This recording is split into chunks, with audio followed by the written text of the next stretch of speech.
So here we are, the fourth Friday in May, and thank you for joining me as we wrap up our lecture series on the Jewish emigres from Eastern Europe who made their way to Southern California and would play a decisive role in the establishment of the motion picture industry.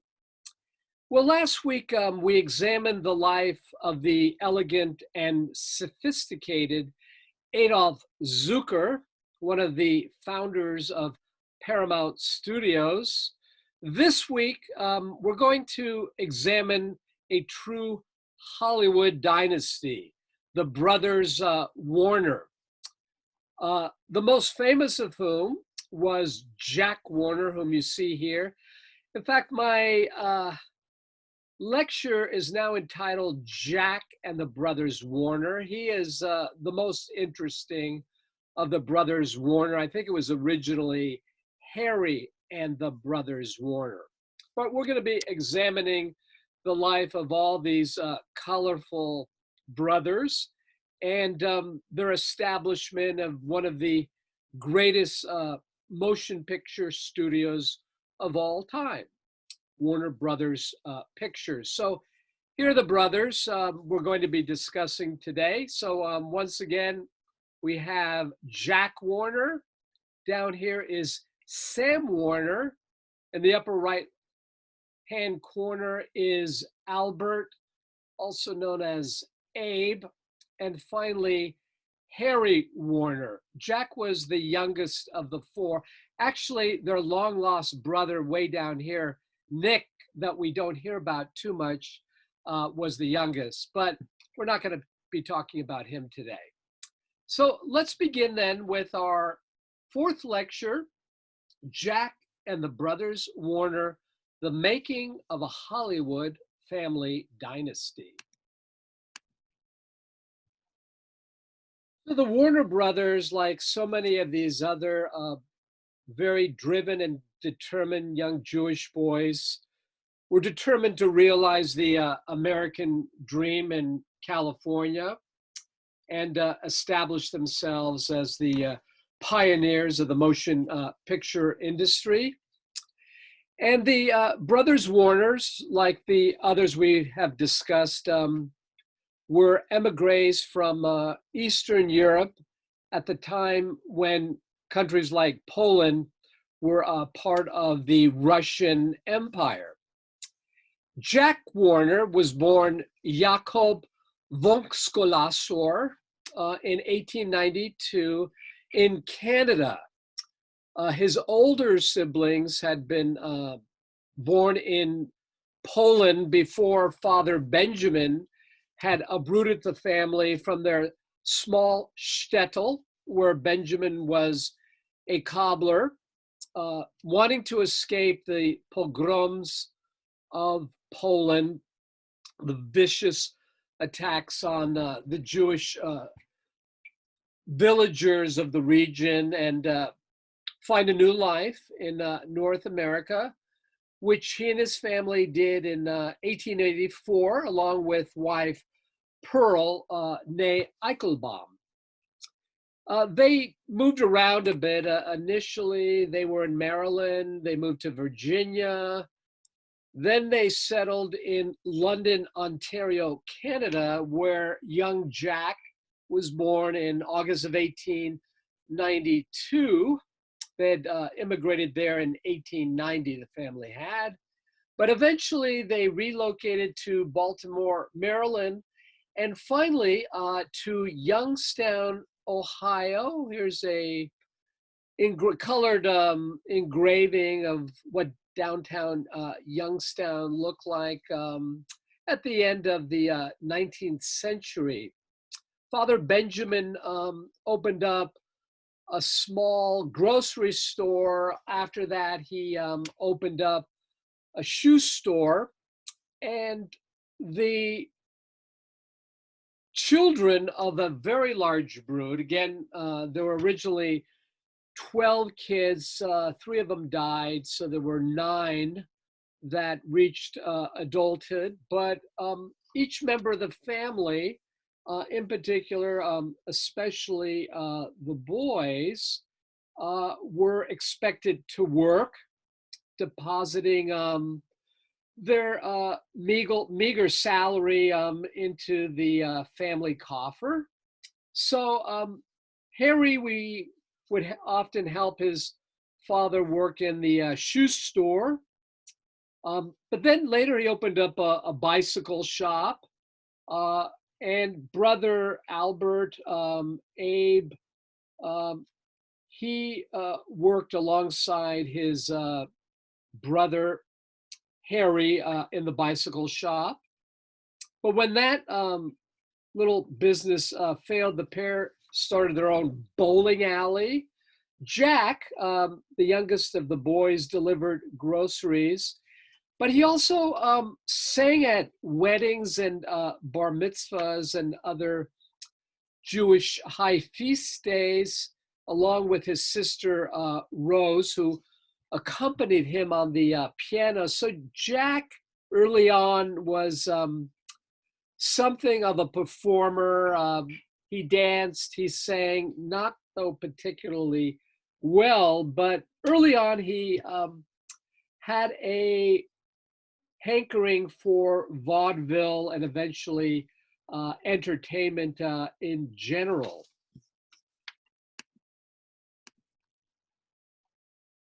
So Jack was a lackluster student, but again, this desire to perform on stage came very early on. He even changed his name, adding the middle name Leonard. He thought he was, I believe, named after a minstrel that he admired, but it also gave his name now a little more cachet, if you will. And thereafter, he would be known as Jack Leonard Warner. I should mention that Father Benjamin had changed the surname when they eventually settled in Ontario, Canada. Jack's career in vaudeville would be quite brief, but as I mentioned, he had a passion for the new entertainment industry. So meanwhile, while Jack was busy performing in minstrel shows and operettas, and he began when he was about 12 years of age, his older brothers were beginning to dabble in show business. So Sam began as a projectionist in a local amusement park. And while he was there, he met a woman who owned a kinetoscope. Again, we discussed this device, this invention of Thomas Edison. This was sort of a precursor to a movie projector, a way of displaying images. The kinetoscope that was being offered to Sam was incredibly expensive, especially at that time in the early 20th century. It was being offered for $1,000, which was a small fortune at the time. But Sam convinced the other members of his family that this was a viable business enterprise. They were all entrepreneurs in their own right. And Sam was able to convince all of them to invest in the kinetoscope. And the father did, I think he sold an heirloom watch. Jack pawned a horse. Eventually, they had the necessary money to buy the projector. And the woman also included in it a film that was enormously popular at the time called The Great Train Robbery. So she threw in like a kind of a well-worn older print. And this movie is what they showed at some makeshift movie theaters, including the Bijou Theater in Newcastle, Pennsylvania. And it was in Newcastle that they decided to convert um, a sundry store into an actual theater, which you see down here in the lower right hand corner. This is Harry and Sam and Jack are shown here in this colored tinted photograph. The theater they called the Cascade. It was Nickelodeon, and the brothers promised the finest class of moving picture art with fine music at all times. As an added bonus, women who came to the premiere at the Cascade Theater in 1907 received a carnation. Youngsters were also welcome, and they had babysitters there to look after the children while the adults watched the movie, and they would be assured the best attention and care. So the patrons were to watch the premiere of the Great Train Robbery in very comfortable chairs, which were on loan from the nearby funeral home. So this is the beginning of the Warner's Brothers entree into the motion picture industry. There's another more black and white pictures, sepia pictures of the four brothers. So here's Harry, Sam, Albert, and then Jack, again, the youngest. And this was really a family business from the start that the brothers ran. So among these Jewish immigrant families, for the most part, families were very close, but the Warner Brothers in particular, in fact, the whole family, was known throughout the community as being extremely close-knit, very loyal to one another, and everybody pretty much participated in everybody else's business. And that's what we see for most of the years in which the brothers collaborated. But sadly, we begin to see the family tear apart. And by the 1950s, we actually find the brothers completely at odds with one another. And two of the brothers in particular, Jack and Harry, actually hating one another. So a very sad story indeed. But early on, very supportive of one another, and together they would go on to create, again, one of the iconic and most famous and well-respected movie studios in the history of Hollywood, the famous Warner Brothers. As I mentioned, the brothers each performed a particular task or job in the movie industry. So Sam, as I mentioned, was a projectionist. So he ran the old projectors, which needed to be hand cranked. And Jack, again, was the ham, the young entertainer who would often entertain the audience during an intermission. There are stories of how a lot of people left altogether after listening to Jack sing. So Harry, meanwhile, was sort of doing a lot of the behind the scenes wheeling and dealing. Meanwhile, Albert, kept the books and made sure that the money was being well spent, and there was he was very frugal, and it's sort of characteristic that the other brothers, in particular Jack, learned how to keep the books and look at the bottom line and make sure that costs were kept at a minimum. So each of the brothers had their special skill sets and talent, and as close as they were very different, not only in personality, but also in appearance. So Jack, for example, was quite short, whereas Harry was quite tall. Harry was much more reserved, laid back, quiet. He, as the oldest brother, was very responsible, and of course, he looked after his younger brothers. Abe was a workaholic, kind of stayed in the background, wasn't very sociable, but again, had an ability as very good bookkeeper.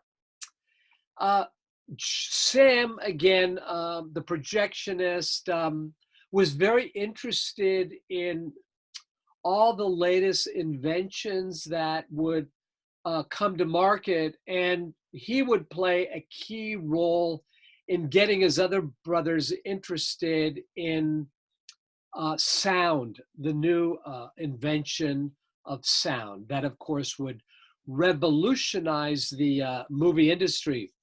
Jack, the entertainer, was the family extrovert, and as the family business grew, he would play the man who would promote the business, hobnob with other Hollywood types, and put the name on the Warner Brothers motion picture studio.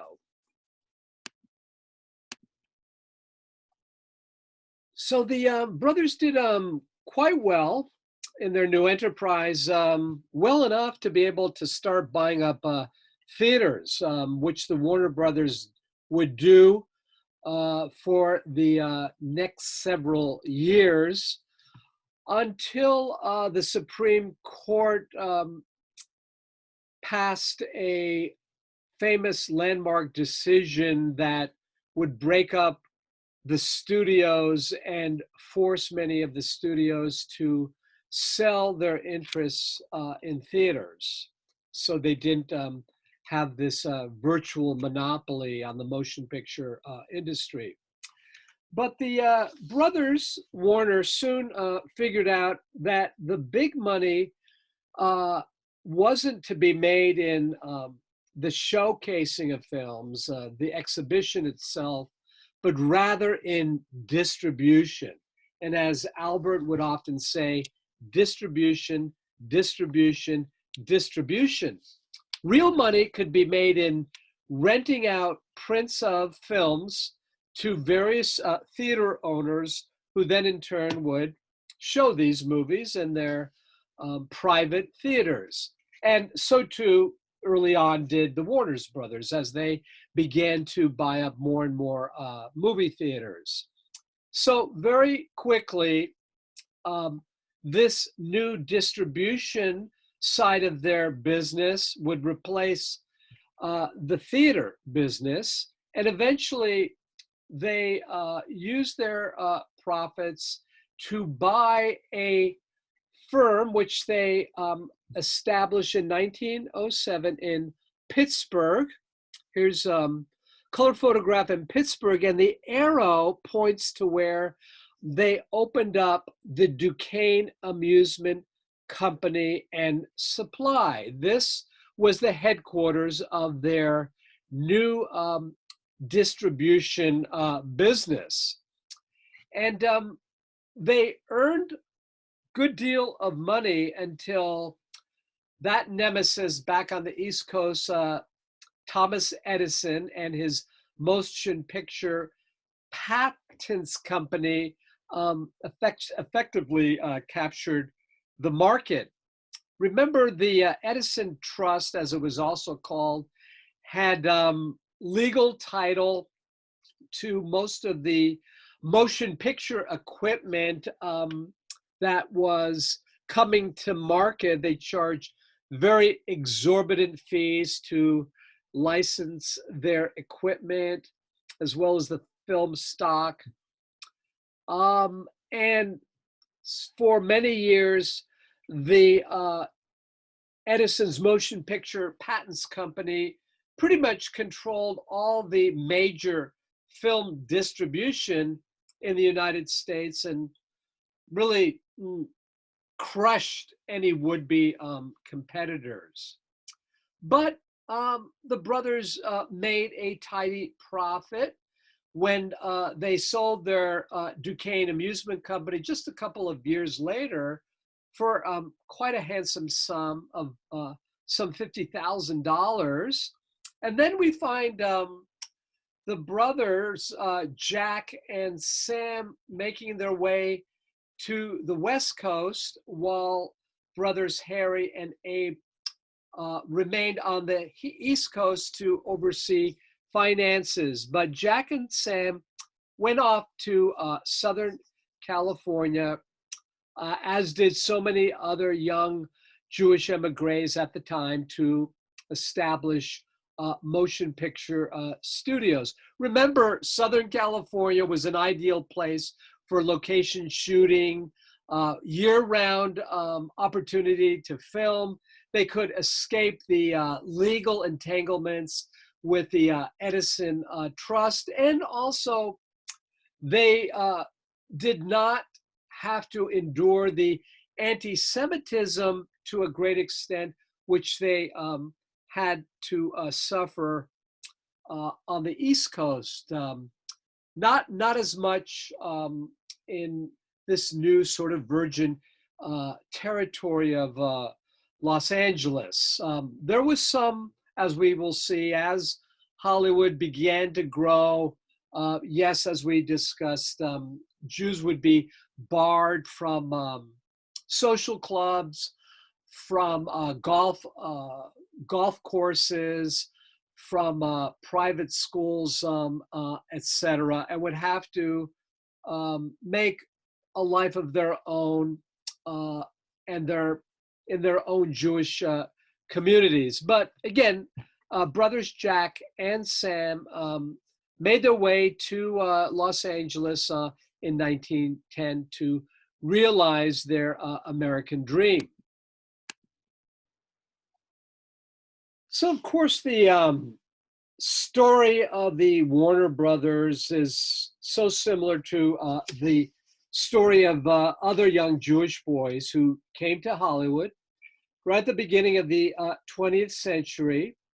And the reason so many of them, as we have seen, had fallen into the motion picture industry in the first place was because it was one of the few highly profitable industries that was, for the most part, completely open to them. So when other Jewish emigres like Louis B. Mayer wanted to get into East Coast stage production, he was promptly shown the door. But for the most part, the Gentiles on the East Coast made little attempt to exclude them from cinema, seeing the movies as sort of a cheap diversion, peephole sensation, unworthy of attention from respectable society. So the all four brothers eventually would establish themselves in Hollywood by 1917. Jack had opened up a distribution company in San Francisco, also one in Santa Paula in Southern California. But eventually, the brothers bought the rights to a book written by James W. Gerhardt, who recounted his experiences as an American ambassador who had been overseeing or monitoring British interests in Germany during World War I. So they bought the rights to this book, and in 1918 released My 4 Years in Germany. So it was an audacious move on their part to choose this subject matter as their first full production, but it was sort of presaged many of the types of films that the Warner Brothers studio would film and release in subsequent years. Many films dealing with war, especially during World War II, because the brothers were extremely patriotic. Many of their part of their signature style was to release very edgy films, violent films, but many of their films were highly patriotic, reflecting their deep love for America, etc. So again, for my 4 years in Germany was the film that would really launch their career, this big screen film that was a resounding success. And early on, the Warner Brothers studio would already be recognized as a film studio that produced very, very high quality films early on.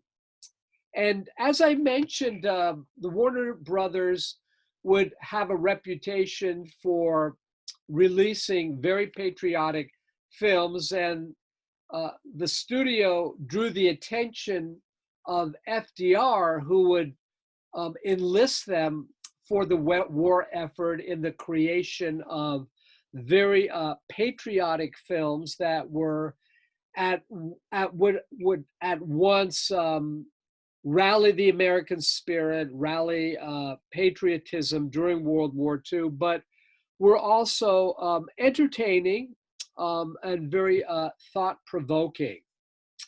So again, the Warner Brothers were very emblematic of emigres who had relocated to a new country, having seen deprivation, violence, etc. And their new homeland was the country in which they could express their loyalty and their patriotism. And this was, as was the case with so many of the other Jewish emigres who were pioneers of the film industry, a way of showing on the big screen what they truly felt about America and the American experience. And this was certainly true with the Warner Brothers.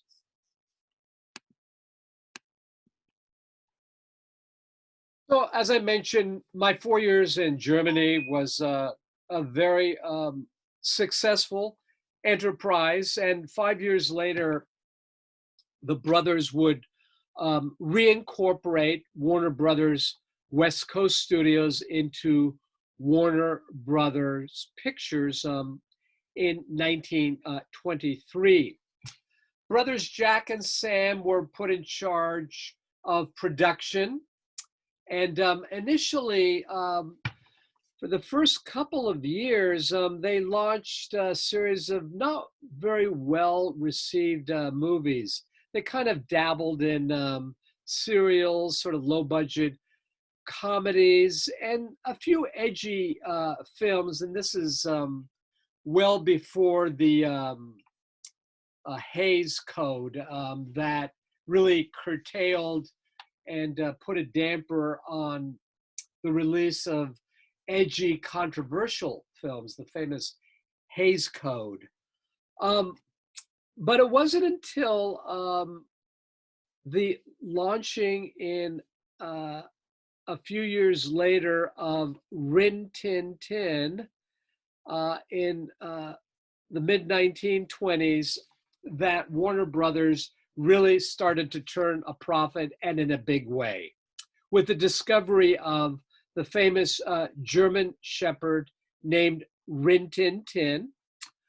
He had been rescued on the French battlefields in World War I by an American soldier. And Rin Tin Tin became the cash cow, if you will, for Warner Brothers, appearing in no less than 27 films before his death in 1932. Later on, there would be a reincarnation of Rin Tin Tin on television. But the famous movies that were launched in the 1920s up until 1932 were the most famous releases. And many of those scripts of Rin Tin Tin were penned by another Hollywood wunderkind by the name of Darryl F. Zanuck, who became the right-hand man of Jack Warner. Now, Darryl F. Zanuck was feisty, in your face, brilliant. He was sort of the polar opposite of the young protege of Louis B. Mayer, the elegant and urbane Irving Thalberg, the brilliant young production assistant of Louis B. Mayer, who sadly died young. But Darryl F. Zanuck, his collaboration with Jack Warner really helped put Warner Brothers on the map. So even though the Rin Tin Tin movies made a lot of money for Warner Brothers, they were always sort of tiptoeing with bankruptcy. But everything would really turn around when Sam Warner became familiar with a new listening device that had been invented by Bell Laboratories and had been turned down by most of the other film studios at the time. And that was the addition of sound to film. Initially, Harry wanted none of it, but eventually Sam was able to persuade Harry to use this new device that would add sound to the motion pictures. And in 1926, they released Don Juan, starring the famous silent screen star John Barrymore. Now, although this release of Don Juan had sound, it was only a musical score. John Barrymore's voice was not recorded. The first true talking picture, which would launch the so-called talkies, was the release of the epic film The Jazz Singer in 1927. And that would truly put Warner Brothers on the map. It was a pioneering film, but again, somewhat controversial for its time. So the subject matter of The Jazz Singer, again released in 1927, was audacious for a popular movie and for the Warner Brothers themselves. But the story itself was rather close to home. The film depicting the conflict between a devout Jewish cantor, played by the famous silent film actor, later featured in many talkies, Warner Oland, who was not Jewish, but rather Swedish. He became very famous for playing Asian American characters, in particular the I have a mental block. Not Jackie Chan, but Charlie Chan, the famous sleuth. Uh, Warner Olin became most famous for playing that role, but in this film, he played the father, the Jewish cantor, and his young, more assimilated son is played by Jolson, who wants to get into show business. So the father ostracizes his son from home when the young man decides to become a jazz singer rather than a cantor, but eventually forgives him. So something akin to the prodigal son when Al Jolson comes back on Yom Kippur and sings the Kol Nidre, which is sung during this high feast day.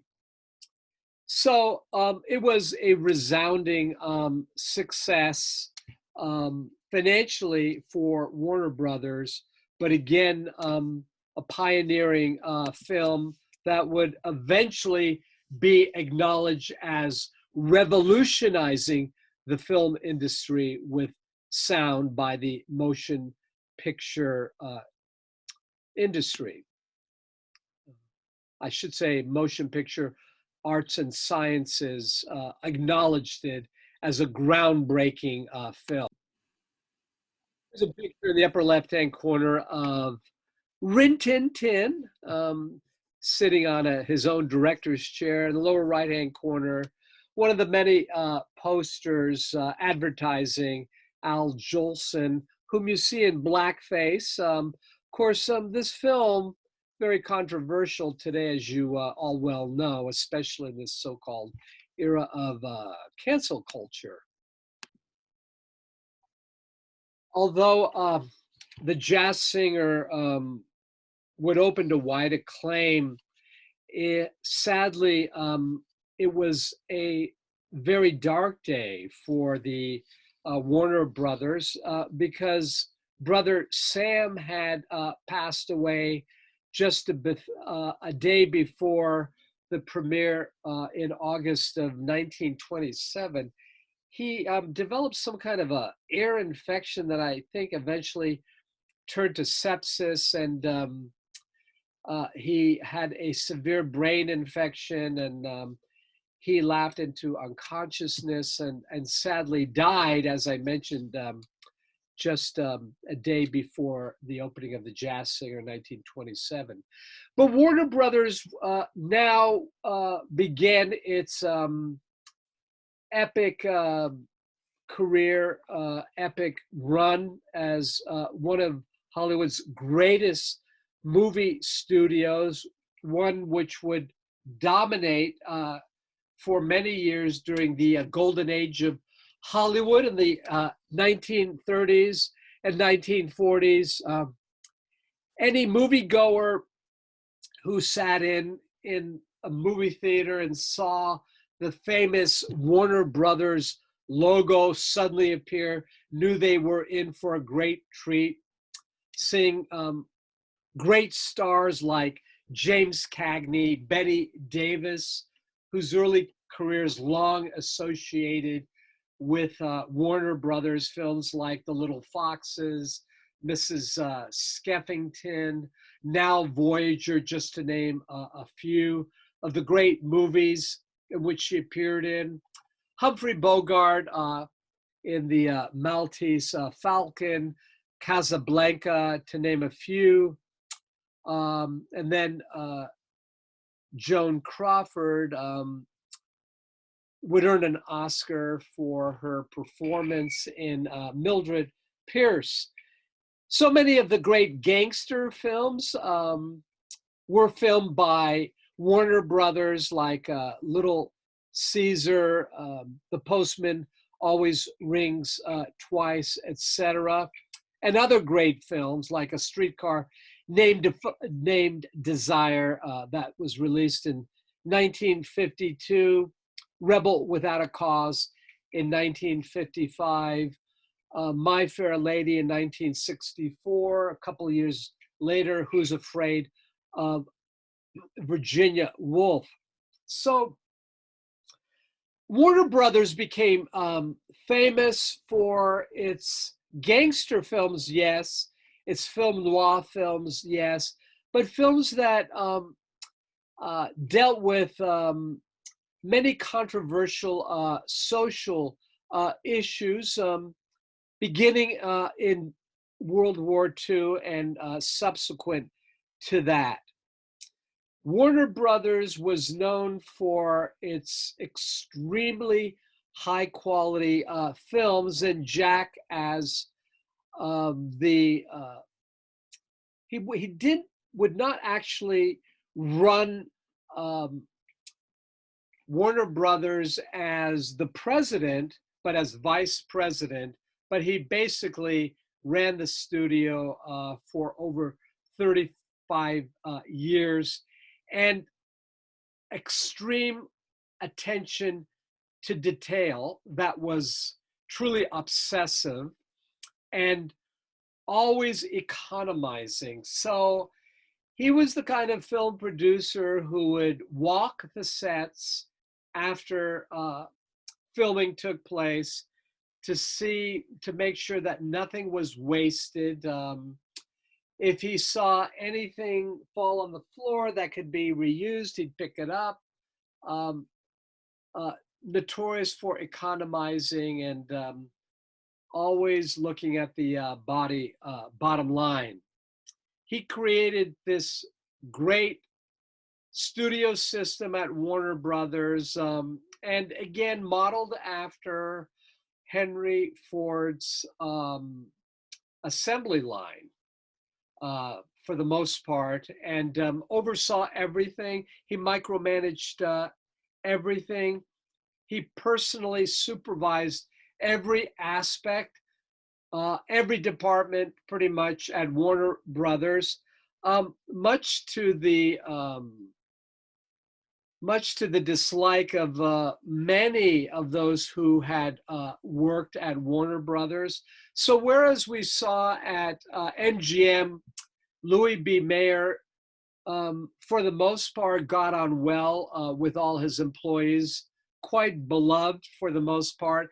That was not the case with this man, Jack Warner, who had a very fiery, explosive disposition, was not known to necessarily treating his employees very well. In many circles, he was considered a monster and sort of the archetype of the nasty, unscrupulous Hollywood mogul. And as I mentioned, even with his own brothers, eventually there was a major falling out. A photograph here of Jack Warner beside Betty Davis, and to his left, Joan Crawford, two of his most profitable movie stars at Warner's. But as I mentioned, Jack Warner had quite a reputation for being quite unsavory and not particularly well liked at his studio, but even outside his studio when he butted heads. Known for his ruthlessness, which although it may have served Warner Brothers well, it earned him a reputation as quite a nasty boss.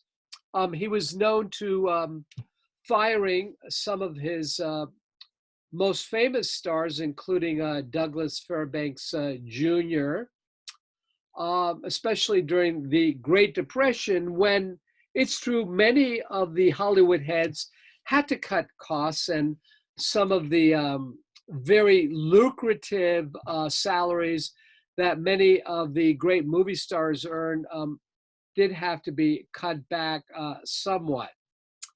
Um, he often went engaged in fiery altercations with many of his movie stars, many of which became all-out verbal brawls.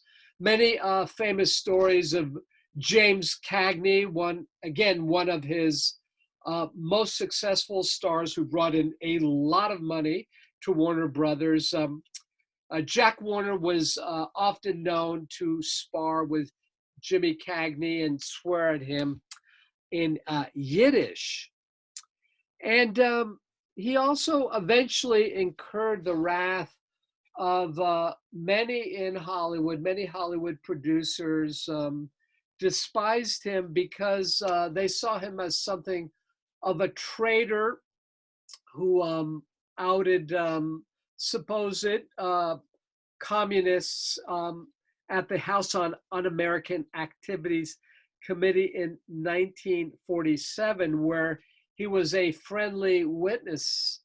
And although it was probably true in some cases that some of his screenwriters and some of his top executives may have been members of the Communist Party. This is still debated, as you know, even today, but he wanted to endear himself with the House on Un-American Activities Committee, and he outed 8 or 9 and effectively destroyed the careers of many promising screenwriters. So as much as he is considered one of the greatest film moguls of all time, he does not enjoy a great reputation by many in Hollywood, especially in the 40s and in the 1950s.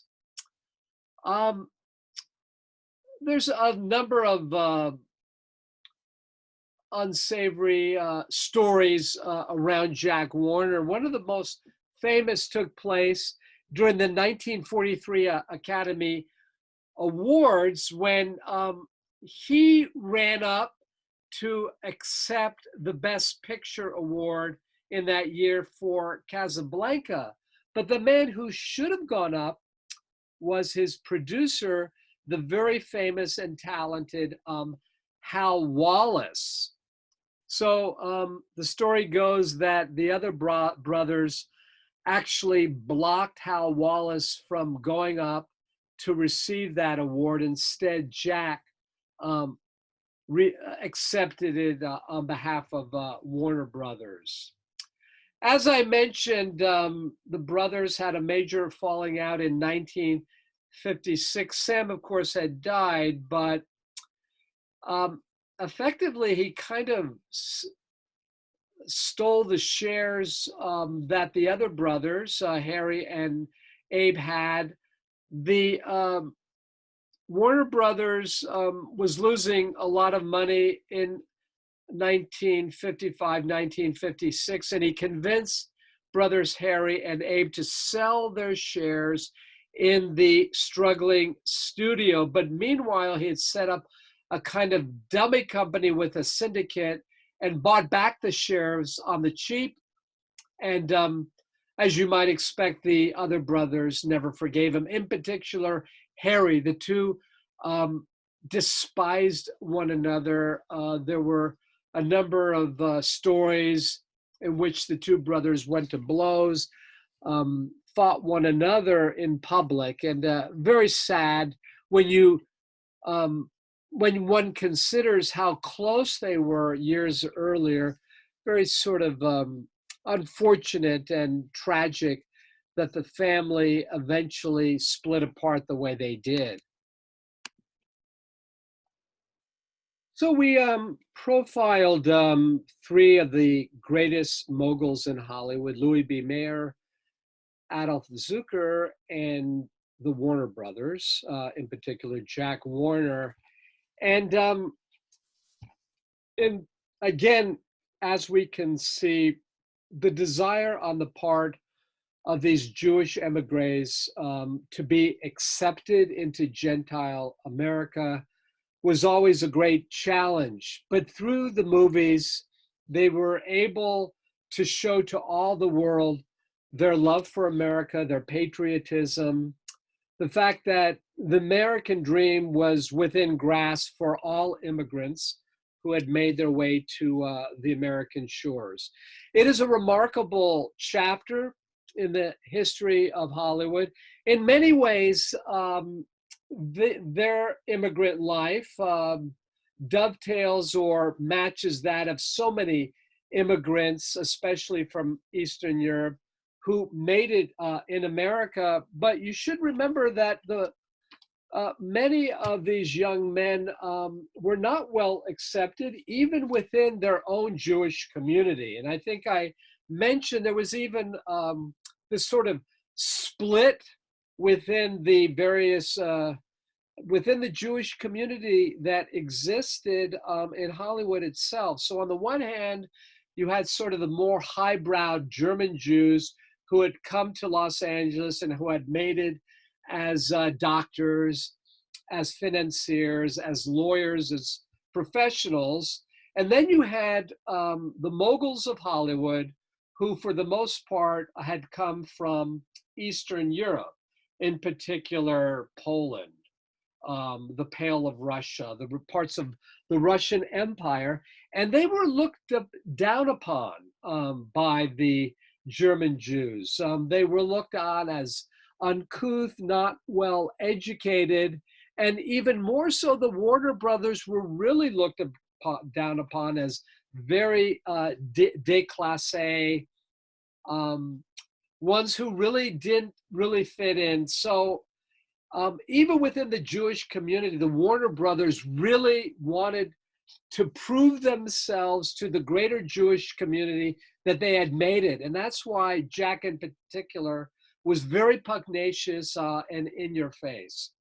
But again, in the end, they saw themselves as very patriotic Americans. And again, to conclude, they would reveal this by creating these great classic films that still hold up even today after 70 and 80 years.